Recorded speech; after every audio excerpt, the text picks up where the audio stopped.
কোন ধরনের চাপের মুখে, যে কয়দিন আমি ইন্ডিপেন্ডেন্ট টেলিভিশনে কাজ করেছি সেই কয়দিন আমি কোনো চাপের মুখে পড়ি নাই। ইন্টারেস্টিংলি ইন্ডিপেন্ডেন্ট টেলিভিশনের কিন্তু নিউজ সেকশন, আমি যখন নিউজ সেকশনটা ছেড়ে দিয়েছি, হেড অফ নিউজ থেকে যখন আমার প্রমোশন আছে, আমি অ্যাসোসিয়েট এডিটর হয়েছি, এক্সিকিউটিভ এডিটর হয়েছি, তখন কিন্তু আমি শুনেছি যে নিউজ সেকশন চাপে পড়ছে, তারা আমার কাছে জানতে চেয়েছে, আমি একরকম বলেছি। কিন্তু আমাকে আমি আমি খালেদ মুহিউদ্দিনকে কোনোদিন ডিজিএফআই ফোন করে নাই।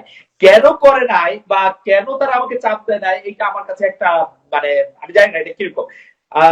ইন্টারেস্টিং ব্যাপার হচ্ছে যে আমি খুব মনে করতে পারি যে এডিটর স্পিকের একটি অনুষ্ঠানে আমি একটি অনুষ্ঠান করতাম যে এডিটর স্পিক, আপনাদের মনে আছে কিনা জানি না, 2016 সালে আমি এই ভিডিও ওয়ালে কথা বলছিলাম যে কামরুল ইসলামের সঙ্গে, খাদ্যমন্ত্রী ছিলেন তিনি তখন, 2017 সালে বা 2016 সালে, আমার ঠিক সাল মনে নাই। তখন আমি তাকে যখন একটু প্রশ্ন করছিলাম, তিনি আমাকে উল্টা বলছিলেন যে শোনেন খালেদ মুহিউদ্দিন, অত খোঁজ খবর করলে কিন্তু আপনারও অনেক কিছু পাওয়া যাবে। আমি তখন বলেছিলাম যে কামরুল ইসলাম, আপনি খোঁজেন, খুঁজে আমার কোনো কিছু বাইর করেন, কিন্তু তারপরও আমার কোনো কিছু হয়েছে এরকম আমি শুনি নাই। মানে এইটা আমি আবারও বলি, আমি খুব বিনয়ের সঙ্গে বলি, এরকম হইতে পারে যে বাংলাদেশে যারা গুরুত্বপূর্ণ সাংবাদিক তারা বলেন যে তারা অনেক চাপের মধ্যে রয়েছেন, তারা অনেক সমস্যা ফেস করছেন। আমি এরকম কখনো করি নাই। এখন আমি কেন করি নাই সেটা আমি জানি না আসলে। আমি নুরুল কবির ভাইকে প্রশ্ন করেছিলাম যে নুরুল কবির ভাই, আপনি বলছেন যে বাংলাদেশের সংবাদ স্বাধীন না, কিন্তু আপনি এখানে এসে কোন কথা বলছেন আমার অনুষ্ঠানে, আপনি কোন কথা বলতে যাচ্ছেন কিন্তু বলছেন না, বা কিভাবে নিউ এজ পত্রিকা আপনার থেকে আলাদা, কিভাবে একটি দেশে এটি এটি এটি কিভাবে আপনি বলেন। আমার কাছে কিন্তু মনে হয় আমরা চাপ বলতে যেটি বুঝি, আমরা বা চাপ বলতে যে বলি, সেটা আমাদের যোগ্যতা সামর্থ্যের অভাব, আমাদের সাহসের অভাব, এবং আমরা অনেক সময় নিজেকে শেখ হাসিনার অনেক প্রধানমন্ত্রীর অনেক প্রিয় করতে চাই, প্রধানমন্ত্রীর কার্যালয়ের সাথে অনেক সম্পর্কিত করতে চাই, সেই জন্য আমরা সেই চাপ, কাল্পনিক চাপ, চাপ পৃথিবীতে সব দেশে থাকে। ডোনাল্ড ট্রাম্প নাম ধরে বলে না সিএনএন একটি বাজে মিডিয়া, সিএনএন একটি ফেক মিডিয়া, নাম ধরে বলে না, সে ওকে চাপ দেয় না, ও ওকে ইন্টিমিডেট করে না। পৃথিবীতে সাংবাদিকরা যখন চাপে না পড়বে তখন বুঝতে হবে সে তার কাজটা ঠিক মতো করতেছে না। কিন্তু ঘটনা হইতেছে যে বাংলাদেশে আমরা সাংবাদিকেরা, আমি আমাদের সাংবাদিকদের জায়গা থেকে আমি এটা বলি, আমরা সাংবাদিকরা অনেক সময় চাপের কথা বলি, যেই চাপটা সারা পৃথিবীতে সবসময়, আমি আবার বলি সারা পৃথিবীতে সবসময় সাংবাদিকদের উপর চাপ থাকবে, কিন্তু সেই চাপটার কারণে আপনি আমাকে দেখান তো যে বাংলাদেশে কোন প্রথম আলো, কোন ডেইলি স্টারে কোন সম্পাদক কবে কবে কোন দিন জেল খেটেছেন। আপনি এখন কানাডায় আছেন, আপনি ইলিয়াস আছেন নর্থ আমেরিকাতে, আপনি নর্থ আমেরিকাতে খোঁজ নেন শুধুমাত্র নিজের জায়গায় নিজে অটুট থাকার জন্য কতজন সাংবাদিক কতবার জেল খেটেছে। বাংলাদেশে কোনটা কখন হয়েছে?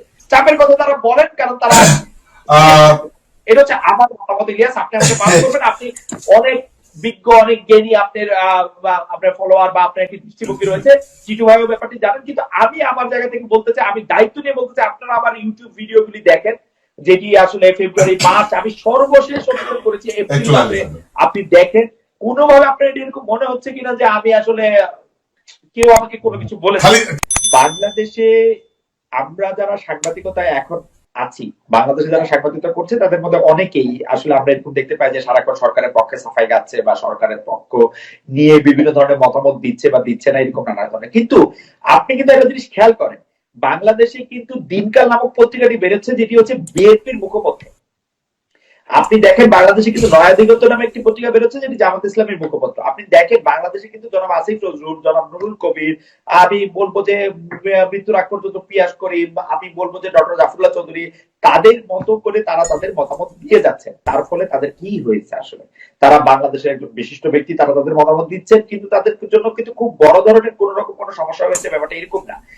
কিন্তু আপনার কথাও ঠিক, আবার কিছু কিছু ক্ষেত্রে আমরা দেখছি চুন থেকে পান খসলে, আমরা দেখছি সামান্য একটি ফেসবুক স্ট্যাটাসের কারণে, আমরা দেখছি যে সামান্য একটি ইয়ার কারণেও, সামান্য একটি মতামতের কারণেও অনেকের অনেক ধরনের প্রবলেম হচ্ছে।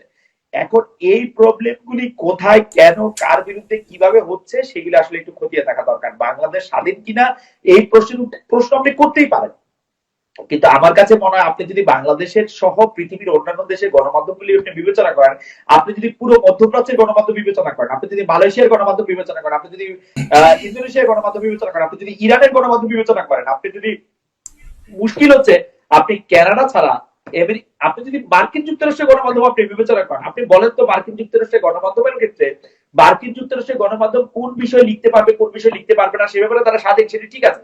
কিন্তু ডোনাল্ড ট্রাম্প বা মার্কিন প্রেসিডেন্টের অফিস তারা তালিকা করে ঠিক করে যে এই মুহূর্তে সিএনএন এর এই সাংবাদিককে এখানে ঢুকতে দেওয়া হবে না। হোয়াইট হাউসের 30 বছর ধরে যে হোয়াইট হাউস কভার করেছে তার সেই হোয়াইট হাউসের অ্যাক্রিডিটেশন বাতিল করা হয় অনলি বিকজ ডোনাল্ড ট্রাম্প তাকে চাচ্ছেন না। সেরকম ভাবে সাংবাদিকতা পেশাটা আসলে এরকম, সাংবাদিকতার জায়গাটা আসলে এরকম।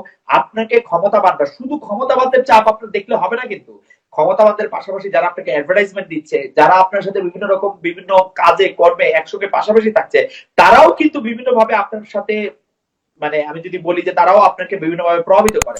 বাংলাদেশে প্রথম আলো, ডেইলি স্টার, তারা বিভিন্ন সময় বিভিন্নভাবে সাংবাদিকের স্বাধীনতার কথা বলে। তারা সব সময়, আপনি কয়টা সময় আপনি বলবেন যে তারা আসলে বৃহৎ কর্পোরেটের অধীনে এগেইনস্টে কোন একটা নিউজ করেছে?